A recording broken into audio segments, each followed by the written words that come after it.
Hello guys, स्वागत है आप लोगों का हेलगोड की एक और नई वीडियो में। तो जैसा कि हम लोगों ने लास्ट एपिसोड में देखा था, डार्क लॉर्ड अपनी अगली चाल चलते हुए इंसेक्टिस को आदेश दे चुका था कि तुम लोगों को ज़ुयिंग को खत्म नहीं करना, बस कुछ भी करके उसे कुछ समय के लिए उलझा के रखना है ताकि इस मौके का फायदा उठाकर डार्क लॉर्ड अपने खतरनाक प्लान को अंजाम दे सके। और होता भी वहाँ पे बिल्कुल ऐसा ही है, क्योंकि जब एंसेस्टर ज़ू और उनके डिसेबल्स वहाँ पे इंसेक्टिस के ऊपर हमला करने के लिए पहुंचते हैं तो वो सभी लोग मिलकर लगभग इंसेक्टिस को बहुत ही बुरी तरह से हरा देते हैं। जिस दौरान उन लोगों को वहाँ पे इंसेक्टिस के हिडन ट्रेस के बारे में भी पता चल गया था, जो कि असल में उनकी फ्यूचर जनरेशन थी, जिन्हें वो लोग हमेशा अंडों में छुपा के रखते थे ताकि उनकी सिविलाइजेशन कभी भी खत्म ना हो सके। जबकि एपिसोड के एंड में हमने देखा था कि इस मौके का फायदा उठाकर डार्क लॉर्ड खुद वहाँ पे इमॉर्टल टैलेंट सेट के ऊपर हमला करने के लिए पहुंच चुका था, जिसके बाद यहीं से हमारे अगले एपिसोड की शुरुआत होती है। तो इस एपिसोड की शुरुआत में हम लोगों को इंसेक्ट ट्राइब वाले फॉरेस्ट का सीन दिखाया जाता है, जहाँ पे एंसेस्टर ज़ू इंसेक्ट ट्राइब को हराने के बाद अपने हेलगोड वाले सिंहासन के ऊपर विराजमान हो चुके थे। जबकि इंसेक्ट ट्राइब के लीडर एंसेस्टर ज़ू के सामने झुककर उनसे माफी मांगते हुए कह रही थी कि ये सब कुछ हमसे डार्क लॉर्ड ही करवा रहा था, वरना हमारी आपसे भला क्या दुश्मनी। अगर हम उसका कहा ना मानते तो वो हमारे सारे डिसेंडेंट्स को जला के राख कर देता, जो कि आगे चलकर हमारे इंसेक्ट टाइप का फ्यूचर होने वाले थे। इसलिए हम लोग बहुत ज्यादा डर गए थे।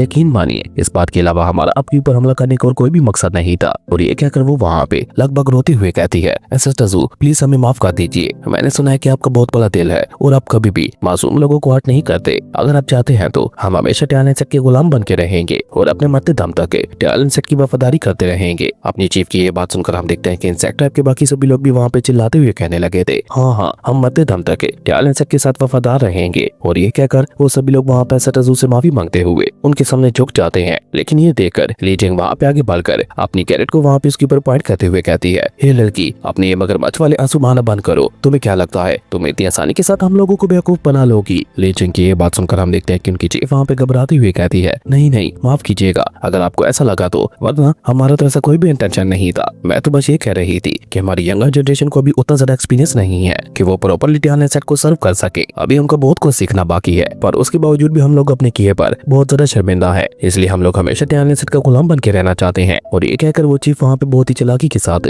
अपनी एक साथी को इशारा कर देती है, जो देखकर उसकी साथी भी वहाँ पे आगे बढ़कर एंसेस्टर ज़ू के सामने अपना साथ झुकाते हुए कहती है, एंसेस्टर हमारी चीफ बिल्कुल ठीक कह रही है, हम लोग तो अपनी की हुई गलती से बहुत ज्यादा शर्मिंदा है और उसी का भुगतान करने के लिए आपके टैलेंट सेट का गुलाम बनना चाहते हैं। एंसेस्टर ज़ू आप तो बहुत ज्यादा महान हो, आपने ऑलरेडी हम लोगों को माफ करके बहुत बड़ा दिल दिखाया है। आप प्लीज हम लोगों को भी अपनी गलती सुधारने का एक मौका दीजिए। इसी दौरान हम देखते हैं कि चीफ वहाँ पे बहुत ही चालाकी के साथ अपने स्पिरिचुअल पावर का इस्तेमाल करते हुए कुछ टोकन्स को वहाँ पे समन करते हुए कहती है, प्लीज अपनी गुलाम की रिस्पेक्ट टोकन्स को एक्सेप्ट कीजिए। लेकिन चीफ की ये सारी बातें सुनकर भी हम देखते हैं कि एंसेस्टर ज़ू तो उसे वहाँ पे कोई भी रिस्पॉन्स नहीं देते, जो देखकर भाइयों वहाँ पे आगे बढ़कर उन टोकन्स को लेकर वहाँ पे उनके बारे में बताते हुए कहती है, कॉन्ग फ्रेग्रेंट वाली हनी टी, ओह तो साथ में मिलीनिया ओल्ड हनी भी मौजूद है। और ये कहकर मिस बाइयो वहाँ पे चीफ की तारीफ करते हुए कहती है, तुम्हारे इन टोकन्स को देखकर अब मुझे वाकई में ही लग रहा है कि तुम अपनी गलती को सुधारना चाहती हो। मिस बाइयो की ये बात सुनकर हम देखते हैं कि चीफ उसे वहाँ पे रोकते हुए कहती है, नहीं आप मेरी तारीफ मत कीजिए, ये तो हमारा रिस्पेक्ट दिखाने का बस एक छोटा सा तरीका है। लेकिन इस दौरान हम देखते हैं कि मिस निंगयू वहाँ पे अपनी पावर का इस्तेमाल करते हुए उनमें से टोकन को अपने पास बुला लेती है और उसमें से कुछ पत्ते निकालकर उसे डायरेक्ट वहाँ पे चाय में डालते हुए उसे रिफाइन करने लगती है। जिसके बाद हम देखते हैं कि जैसे वो चाय बनकर वहाँ पे तैयार होती है तो उसकी खुशबू पूरे जंगल में फैल जाती है, जो देखकर निंगयू वहाँ पे मुस्कुराकर एंसेस्टर ज़ू को वो चाय सर्व करते हुए कहती है, एंसेस्टर ज़ू प्लीज एक बार इसे भी ट्राई करें। निंगयू की ये बात सुनकर हम देखते हैं कि एंसेस्टर ज़ू भी चुपचाप वहाँ पे उसके हाथ से चाय का कप लेते हुए उसके एक सिप लेते हैं। जिसका सिप लेते साथ ही हम देखते हैं कि एंसेस्टर ज़ू के फेस के ऊपर एक छोटी सी स्माइल आ जाती है और वो गोल्ड टून में बस इतना ही कहते हैं कि ये उतनी ज्यादा बुरी भी नहीं है। एंसेस्टर ज़ू के इतना कहने का भी यही मतलब होता है कि ये चाय काफी ज्यादा अच्छी है। इसलिए हम देखते हैं कि एंसेस्टर ज़ू की ये बात सुनकर इंसेक्ट टाइप की चीफ वहाँ पे बहुत ज्यादा खुश हो जाती है और वो जल्दी से आगे बढ़ते हुए वहाँ पे निंगयू के पास चली जाती है, जो कि वहाँ पे बाकी सभी लोगों के लिए भी चाय तैयार कर रही थी। जो देखकर वो चीफ उसे वहाँ पे रोकते हुए कहती है, प्लीज आप रुक जाइए, हमारा इंसेक्ट ट्राइब सर्व करने में काफी अच्छा है, तो प्लीज आप इसे हमारे ऊपर छोड़ दीजिए, हम सभी लोग मिलकर यहाँ पे सभी को चाय पिला देते हैं। चीफ की ये बात सुनकर हम देखते हैं कि इसकी दोनों साथियां भी वहाँ पे जल्दी से हाँ में अपना सर हिलाने लगती हैं, जो देखकर मिस निंगयू भी वहाँ पे मुस्कुराते हुए चाय की ट्रे को वहाँ पे उन्हीं लोगों को थमा देती है। जिसके बाद वो तीनों वहाँ पे मिलकर एक एक करके एंसेस्टर ज़ू के सभी डिसेबल्स तक वहाँ पे चाय पहुँचाने लगती हैं। और लियू जियान वहाँ पे उनके हाथों से चाय का कप लेकर उनकी तारीफ करते हुए कहता है, वाकई में ही मानना पड़ेगा,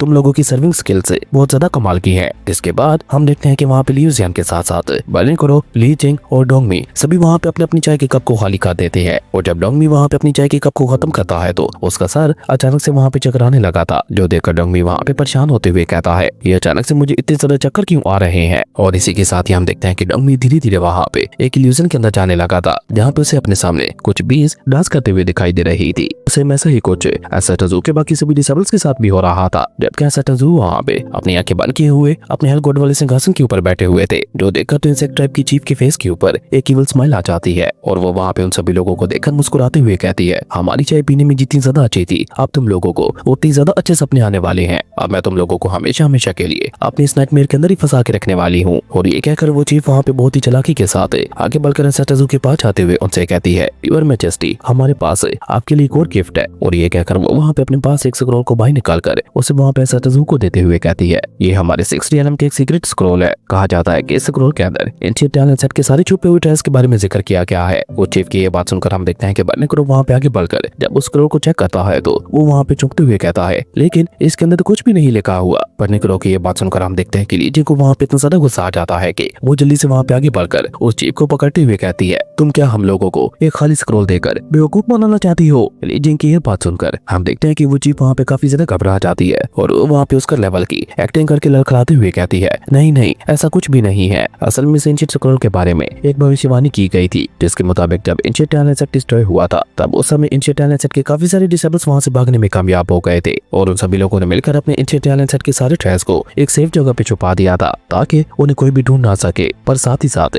उस भविष्यवाणी में ये भी कहा गया था कि एक दिन आएगा कि टैलेंट सेट का डिसेंडेंट उन सारे ट्रेस को आकर ढूंढेगा। और ये कहते हुए वो लोग अपने पीछे ये स्क्रॉल छोड़कर गए थे। अब क्योंकि एसेटाजू ही लॉजिकली टैलेंट सेट के अगले डिसेंडेंट है तो इस स्क्रॉल का इस्तेमाल करते हुए उन ट्रेस तक कैसे पहुंचा जाए ये एसेटाजू को ही पता होगा। इसकी ये बात सुनकर हम देखते हैं कि एसेटाजू वहाँ पे अपनी आंखें खोलते हुए उसको एक और लोग के साथ देखते हैं, जो देखकर वो चीफ वहाँ पे घबराते हुए अपने मन में कहती है, ये एसेटाजू मुझे ऐसे क्यों देख रहे हैं? कहीं उन्हें मेरे प्लान के बारे में पता तो नहीं चल गया? लेकिन अभी वो वहाँ पे सब कुछ सोच ही रही थी कि तभी हम देखते हैं कि एसेटाजू वहाँ पे कोल्ड टून में अपने सभी डिसेबल्स को जवाब देते हुए कहते हैं, ये वाकई में ही एंशिएंट टैलेंट सेट के ट्रेस तक ले जाने वाला स्क्रॉल है। एसेटाजू की ये बात सुनकर उस चीफ की भी वहाँ पे सांस में सांस आती है, जबकि एसेटाजू वहाँ पे अपनी डिवाइन सुप्रीम एनर्जी के एक छोटा सा टुकड़ा सीधे वहाँ पे स्क्रॉल के अंदर डाल देते हैं, जिसके चलते उस स्क्रॉल के ऊपर एक मैप बन गया था। जिसके बाद एसेटाजू वहाँ पे कोल्ड टून में अपने सभी डिसेबल से कहते हैं, चलो हम लोगों को आगे बढ़ना है। और ये कहकर एसेटाजू वहाँ से उठकर आगे बढ़ जाते हैं, जो देखकर लीचिंग भी वहाँ पे उस चीफ को वहीं पे धक्का देकर एसेटाजू के पीछे चली जाती है। असल में वो चीफ वहाँ पे अपनी ऊंचाई का इस्तेमाल करते हुए एसेटाजू को एक इल्यूजन के अंदर ट्रैप करने की कोशिश कर रही थी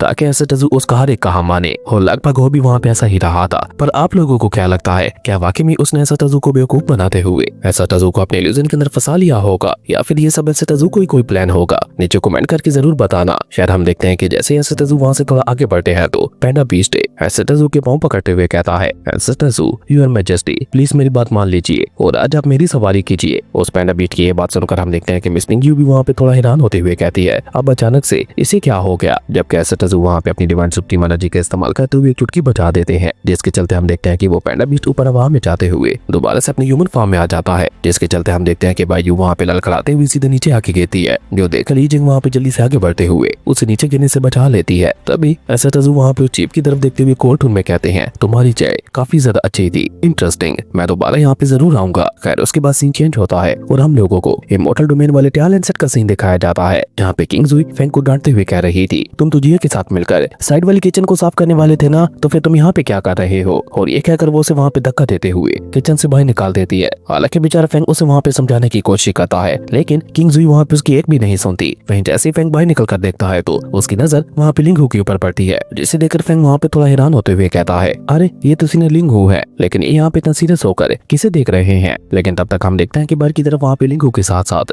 किंग जुई, मिस चूचू, हाउटियान, रेन जुई और लिंगार भी आ चुके थे। और वो सभी लोग भी वहाँ पे सीरियस होते हुए ऊपर की तरफ ही देखने लगे थे, क्योंकि अचानक से वहाँ का मौसम बदलना शुरू हो गया था और ये वहाँ पे आने वाले किसी बहुत बड़े खतरे का निशान था। वहीं ऊपर की तरफ हम देखते हैं कि एक ब्लडी स्मोक हो रहा वहाँ पे बहुत ही तेजी के साथ टैलेंट सेट की तरफ आगे बढ़ने लगा था, जो देखकर तो बुआ जी के साथ साथ ली चेंग, हान फेंग और टैलेंट सेट का हर एक डिसेबल उस खतरनाक ब्लडी ओरा को रोकने के लिए अपने टैलेंट सेट के बाहर आ जाता है। वहीं उस खतरनाक ब्लडी ओरा के अंदर लातादाद खतरनाक डिमोनिक बीस्ट भी मौजूद थे, जिन्हें देखकर और बुआ जी वहाँ पे परेशान होते हुए कहता है, ये तो बिल्कुल वैसे ही खतरनाक ब्लडी हो रहा है जो कि एंशिएंट टैलेंट सेट के ऊपर हमला होने से पहले हम लोगों ने देखा था। और हमारे एंशिएंट टैलेंट सेट को डिस्ट्रॉय करने के पीछे भी इसका एक बहुत बड़ा हाथ था। और बुआ जी की ये बात सुनकर हम देखते हैं कि लिंगू भी वहाँ पे उसकी हाँ में हाँ मिलाते हुए कहता है, आप बिल्कुल ठीक कह रहे हो, एंशिएंट टैलेंट सेट को डिस्ट्रॉय करने वालों में से एक ही खतरनाक ब्लडी ओरा भी था। और तभी हम देखते हैं कि वो ब्लडी ओरा वहाँ पे धीरे धीरे खत्म होने लगता है, लेकिन जैसे वो स्मोक वहाँ पे खत्म होती है तो उसके अंदर से एक बहुत बड़ी आर्मी निकल कर बाहर आती है। है तो तभी वहाँ पे डार्क लॉर्ड के हंसने की आवाज सुनाई देती है, जो कि वहाँ पे टैलेंट सेट के डिसेबल्स की तारीफें करते हुए कह रहा था, वाकई में ही मानना पड़ेगा, तुम लोगों के फ्लेक्सेस काफी ज्यादा तेज हैं। इतना जल्दी तुम लोग अपने टैलेंट सेट को बचाने के लिए यहाँ पे इकट्ठा हो गए, ये वाकई में काबिल तारीफ है। और इसी दौरान हम लोग वहाँ पे डार्क लॉर्ड को देखते हैं, जो कि वहाँ पे बहुत ही चालाकी के साथ एसेटाजू को दूसरी तरफ उलझाकर खुद टैलेंट सेट के ऊपर हमला करने के लिए पहुंच चुका था, जो कि वहाँ पे टैलेंट सेट के सभी डिसेबल्स को देखकर इविल स्माइल करते हुए कहता है, अब जब तुम लोग यहाँ पे आ ही गए हो तो चलो मैं तुम सभी लोगों को यहाँ पे खत्म कर ही देता हूँ। और ये कहकर वो डार्क लॉर्ड अपने हाथ को एक हल्का सा झटका देता है, जिसके चलते हम देखते हैं कि उसका वो खतरनाक ब्लडी ऑरा वहाँ पे एक ही जगह पे इकट्ठा होते हुए एक जायंट डीमन गॉड का रूप ले चुका था, जो कि वहाँ पे खतरनाक डार्क लॉर्ड की पावर्स को रिप्रेजेंट कर रहा था।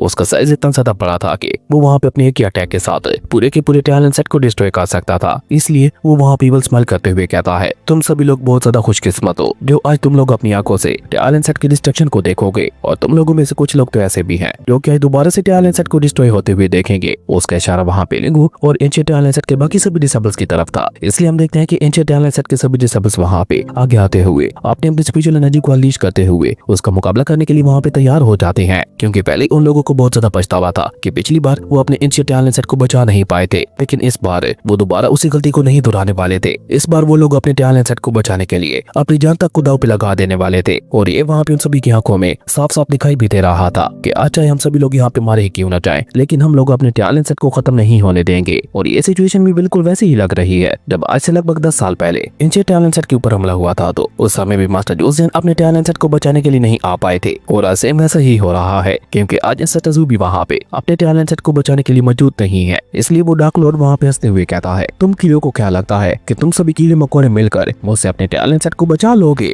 चलो मैं एक बार फिर से तुम लोगों को याद करवा ही देता हूँ क्या से 10 लाख साल पहले क्या हुआ था। और ये कहकर डार्क लॉर्ड वहाँ पे अपनी ब्लडी ऑरा का इस्तेमाल करते हुए उन सभी लोगों के दिमाग में एक इल्यूजन को क्रिएट करने लगा था, जिसके चलते उन सभी लोगों को वहाँ पे एंशिएंट टैलेंट सेट की तबाही दिखाई देने लगी थी। और ये सब कुछ सिर्फ एंशिएंट टैलेंट सेट के डिसेबल्स के साथ ही हो रहा था, क्योंकि नए टैलेंट सेट के डिसेबल्स तो वहाँ पे बिल्कुल ठीक ठाक खड़े हुए थे, जबकि एंशिएंट टैलेंट सेट के सभी डिसेबल्स को वहाँ पे अपनी आंखों के सामने एंशिएंट टैलेंट सेट के डिसेबल्स की लाशें ही लाशें दिखाई दे रही थी, जिन्हें देखकर तो उन लोगों का वहाँ पे सारा हौसला ही टूटने लगा था। और वो सभी लोग वहाँ पे अपना अपना सर पकड़ते हुए कह रहे थे, नहीं ऐसा नहीं हो सकता। जो देखकर किंग सुई जल्दी से वहाँ पे आगे बढ़कर लिंगू के पास जाते हुए कहती है, लिंगू क्या हो रहा है तुम्हें? लेकिन जब ये कहकर किंग सुई पलट कर पीछे की तरफ देखती है तो सेम हालत वहाँ पे ली चेंग और हंग फेंग की भी दिखाई दे रही थी। वो खतरनाक ब्लडी ऑरा वहाँ पे उन लोगों को भी वही इल्यूजन दिखा रहा था, जो देखकर उन सभी लोगों को वहाँ पे बहुत ज्यादा तकलीफ हो रही थी। इवन फिशमैन को भी वहाँ पे अपने सामने वो सारे किलर्स दिखाई दे रहे थे, जिन्होंने मिलकर अपनी शॉट्स का इस्तेमाल करते हुए टैलेंट सेट के आम डिसेबल्स को मारा था। और ये सब कुछ देखकर तो वो लोग वहाँ पे चिल्लाते हुए कह रहे थे, भाग जाओ यहाँ से, रुकना मत, वरना तुम सभी लोग भी मारे जाओगे। खैर उसके बाद तो हम देखते हैं कि वो सभी लोग वहाँ पे अपना अपना सर पकड़ते हुए चिल्लाने लगते हैं, जो देखकर तो टैलेंट सेट के डिसेबल्स को वहाँ पे बहुत ज्यादा परेशानी हो रही थी। उनको समझ ही नहीं आ रहा था कि आखिर वो लोग करे तो करे क्या। एवं लिंगू तो वहाँ पे चिल्लाते हुए ये कहने लगा था, मैं बहुत ज्यादा बेकार हूँ जो अपने टैलेंट सेट को बचा ही नहीं पाया। लिंगू की ये बात सुनकर हम देखते हैं कि किंग सुई वहाँ पे अपनी स्पिरिचुअल एनर्जी का इस्तेमाल करके उसे वहाँ पे ठीक करने की कोशिश करते हुए कहती है, लिंगू ऐसा बिल्कुल भी मत सोचो, वो सब कुछ तुम्हारी वजह से नहीं हुआ था। लेकिन हम देखते हैं कि वो डार्क ऑरा तो लगातार उसे वहाँ पे अंदर से तोड़ता जा रहा था, जिसके चलते हम देखते हैं कि अब धीरे धीरे उसकी आंखें भी पूरी डार्क होने लगी थी। और अचानक से वो वहाँ पे अपनी डिमोनिक एनर्जी को अनलीश करते हुए कहता है, अपनी ये बकवास बंद करो, वो सब कुछ मेरी वजह से ही हुआ था। और लिंगू कैसा कहती हम देखते हैं कि वो खतरनाक डार्क ऑरा वहाँ पे पूरी तरह से उसकी पर हावी हो चुका था, जो देखकर डार्क लॉर्ड के फेस के ऊपर एक इवल स्माइल आ जाती है, क्योंकि लिंगू की आंखों का कलर अब पूरी तरह से डार्क लॉर्ड की तरह ही हो चुका था, जिसके चलते अब डार्क लॉर्ड लिंगू को जैसे चाहे मर्जी कंट्रोल कर सकता था। और इस बात के बारे में जैसे फेंग को एहसास होता है तो वो जल्दी से अपने स्पीयर को लेकर उसके ऊपर हमला करने के लिए पहुंच जाता है, लेकिन लिंगू तो वहाँ पे बहुत ही आसानी के साथ उसके अटैक को रोक देता है, जो देखकर फेंग वहाँ पे चिल्लाते हुए कहने लगा था, सीनियर लिंगू प्लीज होश में आइए, जो होना था वो हो गया, इस तरह से तो हम अपने नए टैलेंट सेट को भी डिस्ट्रॉय करवा बैठेंगे। फेंग की ये बात सुनकर हम देखते हैं कि लिंगू वहाँ पे उदास होते हुए कहता है, नहीं एंशिएंट टैलेंट सेट मेरी वजह से डिस्ट्रॉय हुआ था, उस सब के पीछे मेरी ही वजह थी। अगर मैंने उस दिन कुछ कर लिया होता तो आज हमें ये दिन नहीं देखना पड़ रहा होता। वहीं पीछे की तरफ हम देखते हैं कि लिंगू के साथ साथ एंशिएंट टैलेंट सेट के बाकी सभी डिसेबल्स भी वहाँ पे बिल्कुल ऐसा ही कह रहे थे। सभी लोग वहाँ पे एंशिएंट टैलेंट सेट के डिस्ट्रॉय होने का दोष खुद को दे रहे थे। हालांकि फेंग वहाँ पे लिंगू को समझाने की कोशिश तो बहुत ज्यादा करता है, लेकिन लिंगू तो वहाँ पे उसकी कोई भी बात सुनने को तैयार ही नहीं था। वो उल्टा वहाँ पे सेल्फ डिस्ट्रक्ट टेक्निक को एक्टिवेट करते हुए कहता है, नहीं मुझे जीने का कोई हक नहीं है, मेरे जैसे बेकार लोगों का मर जाना ही बेहतर है। और ये कहकर लिंगू वहाँ पे अपनी सेल्फ डिस्ट्रक्शन टेक्निक का इस्तेमाल करते हुए खुद को खत्म करने की कोशिश करने लगा था, लेकिन फेंग वहाँ पे चिल्लाते हुए कह रहा था, नहीं सीनियर लिंगू मैं आपको ऐसा नहीं करने दूंगा। पर फेंग के लिए अकेला उसे वहाँ पे रोक पाना बहुत ही ज्यादा मुश्किल हो गया था, इसलिए हम देखते हैं कि जिया भी वहाँ पे उसका साथ देने के लिए पहुंच जाती है, पर उसके बावजूद भी हम देखते हैं कि उन दोनों की कंबाइंड पावर से भी वहाँ पे कुछ नहीं बन पा रहा था, जिस पे रिंजुई वहाँ पे सीरियस होकर उन लोगों को जवाब देते हुए कहती है एंशिएंट टैलेंट सेट के डिस्ट्रॉय होने का काम आज तक इनके दिलों के अंदर मौजूद है और कहीं ना कहीं ये इसका जिम्मेदार खुद को ही समझते हैं और ऊपर से ये इल्यूजन है उनके दर्द को और ज्यादा बढ़ा रहा है, जिसके चलते धीरे धीरे इन सभी की सोल्स शैटर होती जा रही हैं। अगर यहाँ पे सब ऐसा ही चलता रहा तो ये सभी लोग बहुत ही जल्द मारे जाएंगे। अगर हम लोगों को यहाँ पे इन्हें बचाना है तो हम लोगों को सबसे पहले यहाँ पे उस डार्क लीडर को खत्म करना होगा। रिंजुई की ये बात सुनकर हम देखते हैं कि किंगजुई वहाँ पे जल्दी से अपनी स्वॉर्ड को बाहर निकालकर सीधा वहाँ पे डार्क लॉर्ड के ऊपर हमला करने के लिए आगे बढ़ते हुए कहती है अगर ऐसी बात है तो फिर देर किस बात की, सबसे पहले हम इसे यहाँ पे खत्म करते हैं। लेकिन ये कहते हुए जैसे ही रिंजुई वहाँ पे डार्क लॉर्ड के पास पहुंचती है तो अचानक से हम देखते हैं कि उस डार्क ओरा के अंदर से कुछ अजीब सी सोल्स बाहर निकलते हुए उसके ऊपर हमला करना शुरू कर देती हैं और वो सोल्स इतनी तेजी के साथ किंगजुई के ऊपर हमला कर रही थी कि हम देखते हैं कि किंगजुई के लिए भी वहाँ पे बच पाना बहुत ज्यादा मुश्किल हो गया था, जो देखकर डार्क लॉर्ड वहाँ पे केवल स्माइल करते हुए कहता है तुम में से कोई भी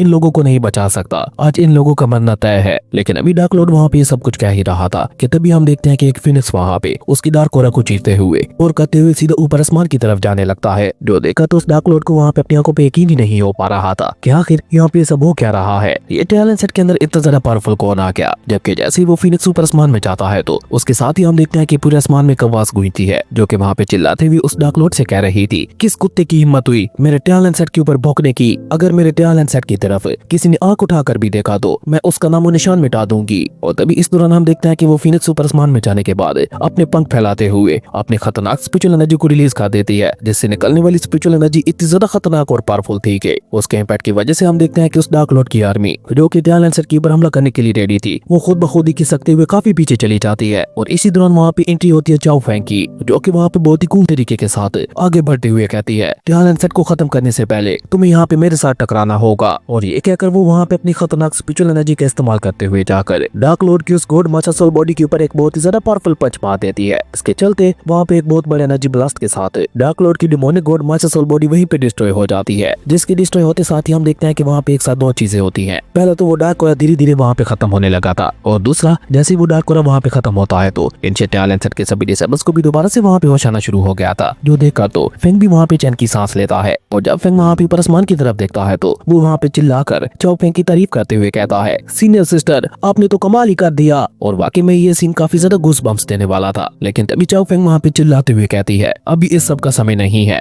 चलो जल्दी से मेरे पीछे आओ। चाओ फेंग कैसा कहते ही हम देखते हैं कि टैलेंट सेट का हर एक डिसेबल जाकर चाओ फेंग के पीछे खड़ा हो जाता है, जो देखकर चाओ फेंग वहाँ पे डार्क लॉर्ड को देखकर एक इवल स्माइल करते हुए कहती है मेरे टैलेंट सेट के दोस्तों क्या तुम लोग इस कचरे को साफ करने के लिए तैयार हो? ऐसा समझो आज हमारे टैलेंट सेट की सफाई का दिन है, हम लोगों को यहाँ पे सारे कचरे को जल्द से उखाड़ कर अपने टैलेंट सेट से बाहर फेंकना होगा। पर ये बैटल जितनी ज्यादा आसान दिखाई दे रही थी असल में ये उतनी ज्यादा भी आसान नहीं होने वाली थी। एक तरफ थे सेटजू के कुछ डिसेबल्स जिनमें से हर एक डिसेबल इतना ज्यादा पावरफुल था कि वो 100 कल्टीवेटर्स को एक ही बार में खत्म कर सकता था, तो वही उनके सामने थी एक बहुत ही ज्यादा खतरनाक लेवल की डिमोनिक आर्मी जिन्हें लीड कर रहा था खुद डार्क लॉर्ड, जो कि इतना ज्यादा चालाक था कि उसने अपनी चालों का इस्तेमाल करते हुए सेटजू को भी उलझा दिया था। इसलिए डार्क लॉर्ड के हौसले बहुत ज्यादा बुलंद थे। वो वहाँ पे चाओ फेंग की तरफ देखकर मुस्कुराते हुए कहता है तुम्हें क्या लगता है ये लोग सिर्फ तुम्हारे दम पर इस खतरनाक जंग को जीत जाएंगे? अगर तुम्हें ऐसा लगता है तो ये तुम्हारी गलतफहमी है। और ये कहकर डार्क लॉर्ड वहाँ पे अपनी डिमोनिक आर्मी को आदेश देते हुए कहता है जाकर खत्म कर दो इन सभी को। डार्क लॉर्ड कैसा कहते ही हम देखते हैं कि उसकी पूरी डिमोनिक आर्मी वहाँ पे उन सभी के ऊपर हमला करने के लिए आगे बढ़ जाती है। दोस्तों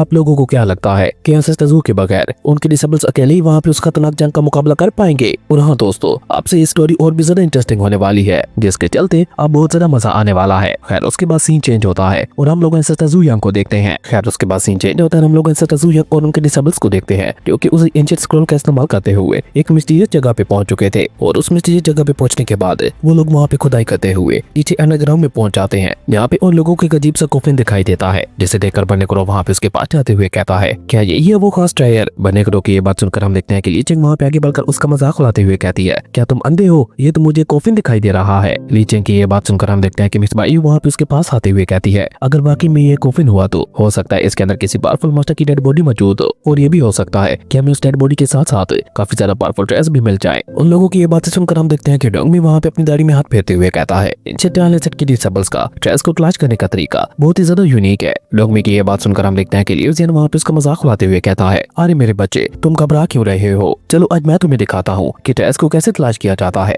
और ये कहकर वो वहाँ पे अपनी थंडर एनर्जी का इस्तेमाल करते हुए उस कोफिन के ऊपर एक बहुत ही ज्यादा खतरनाक अटैक कर देता है, जिसके चलते हम देखते हैं कि वहाँ पे एक बहुत ही ज्यादा बड़ा एनर्जी ब्लास्ट हो गया था। और उस ब्लास्ट के चलते चलते जमीन के बीचों बीच एक बहुत बड़ा होल बन जाता है, जो देखकर लियो जेन वहाँ पे मुस्कुराते हुए कहता है चलो मिल गए ट्रेस। और उसके ऐसा कहते हैं हम देखते हैं कि वो सभी लोग वहाँ पे बहुत ही तेजी के साथ उसी हॉल के अंदर चले जाते हैं। इवन एसाटाजू जो कि अपने हेलकोट वाले सिंहासन के ऊपर बैठे थे वो भी चुपचाप उनके पीछे चले जाते हैं। लेकिन नीचे जाने के बाद उन लोगों को वहाँ पे एक और मिस्टीरियस कॉफिन दिखाई देता है, जिसे देखकर ली चेंग वहाँ पे गुस्सा होते हुए कहती है क्या एक और कॉफिन, ये क्या बकवास है। ली चेंग की ये बात सुनकर हम देखते हैं कि मिस बायू वहाँ पे एसाटाजू की तरफ देखते हुए कहती है सिस्टर कहीं उन घटिया इंसेक्ट्स ने हम लोगों को बेवकूफ तो नहीं बना दिया। मिस बायू की ये बात सुनकर हम देखते हैं कि एसाटाजू वहाँ पे कुछ भी नहीं कहते, जो देखकर मिस निंगियो भी वहाँ पे उसकी हाँ में हाँ मिलाते हुए कहती है हाँ सिस्टर ये बिल्कुल ठीक कह रही है, क्योंकि मुझे भी यहाँ पे कुछ सही नहीं लग रहा, यहाँ पे जरूर कुछ न कुछ तो गड़बड़ है। और न जाने यहाँ पे आने के बाद बार बार मुझे ऐसा क्यों महसूस हो रहा है कि हम लोग पहले भी यहाँ पे आ चुके हैं। मिस निंगियो की ये बात सुनकर हम देखते हैं कि एसाटाजू के फेस के ऊपर स्माइल आ जाती है और वो वहाँ पे मुस्कुराते हुए कोल्ड टून में कहते हैं और खो दो। एसाटाजू की ये बात सुनकर हम देखते हैं कि जैसे मिस बायू उन्हें वहाँ पे कुछ कहने के लिए अपना मुंह खोलने की कोशिश करती है, तो तभी डोगमी आगे बढ़कर उसे वहाँ पे समझाते हुए कहता है चिंता मत करो, एसाटाजू बिल्कुल ठीक कह रहे हैं, क्योंकि खास टायर्स हमेशा नीचे जमीन के अंदर दबे हुए होते हैं और उन्हें ढूंढ पाना बहुत ही ज्यादा मुश्किल काम होता है। और ये कहकर डोगमी वहाँ पे अपनी स्पिरिचुअल एनर्जी को अनलीश करते हुए कहता है अगर ये भी काफी नहीं है तो अब की बार मैं खुद यहाँ पे खुदाई करूंगा। और ये कहकर डोगमी वहाँ पे अपनी स्पिरिचुअल एनर्जी का इस्तेमाल करते हुए नीचे की तरफ एक बहुत ही ज्यादा पावरफुल अटैक कर चुका था, जिसके चलते हम देखते हैं कि वहाँ पे एक बहुत ही ज्यादा बड़ा एनर्जी ब्लास्ट हो जाता है। सीन चेंज होता है और हम इंसेक्ट ट्राइब की चीफ को देखते हैं, जो कि वहाँ पे अपने खतरनाक इल्यूजन का इस्तेमाल करते हुए एसाटाजू और उनके डिसेबल्स को वहाँ पे बेवकूफ बनाने की कोशिश कर रही थी। असल में एसाटाजू और उनके डिसेबल्स वहाँ पे किसी केव के अंदर थे ही नहीं, वो तो अभी तक भी वहाँ पे इंसेक्ट फॉरेस्ट के अंदर ही मौजूद थे और ट्रेस की तलाश में जहाँ पे वो लोग आगे बढ़ रहे थे वो सब कुछ बस एक इल्यूजन था। चीफ वहाँ पे एसाटाजू को कंट्रोल कर रही थी। वो वहाँ पे एसाटाजू को अगला आदेश देते हुए कहती है बहुत अच्छे ज़ू यंग, अब तुम इसी तरह से अपने सभी डिसेबल्स को लेकर ट्रेस को हंट करने के लिए इसमें इजाफी इल्यूजन्स के अंदर आगे बढ़ते रहो। और ये कहकर अचानक से हम देखते हैं कि वो वहाँ पे जोर से हंसने शुरू कर देती है, जिसके चलते हम देखते हैं कि एसाटाजू का ध्यान भी वहाँ पे उसी तरफ चला गया था, जबकि वो चीफ तो लगातार वहाँ पे चिल्लाती हुई कह रही थी बस खुदाई करते रहो, करते ही जाओ, खुदाई करते ही जाओ। लेकिन इस दौरान हम देखते हैं कि बर्निक्रो जो कि वहाँ पे ट्रेस के ढेर के ऊपर लेटा हुआ मजे ले रहा था, अचानक से वो वहाँ पे होश में आ जाता है और जल्दी से आगे बढ़कर वो वहाँ पे चीफ को एक बहुत ही ज्यादा पावरफुल किक मारते हुए कहता है तुम्हारी इतनी हिम्मत कि तुमने मेरे बॉस को ट्रैप करने की कोशिश की। और बर्निक्रो की इस कमाल की किक के साथ ही हमारी ये कमाल का एपिसोड यहीं पे खत्म हो जाता है। दोस्तों अगर आप लोगों को ये वीडियो अच्छी लगी तो लाइक कर दे और अगर चैनल पे नए आए हो तो सब्सक्राइब करते जाना। तो मिलता है एक न्यू वीडियो में, तब तक के लिए बाय।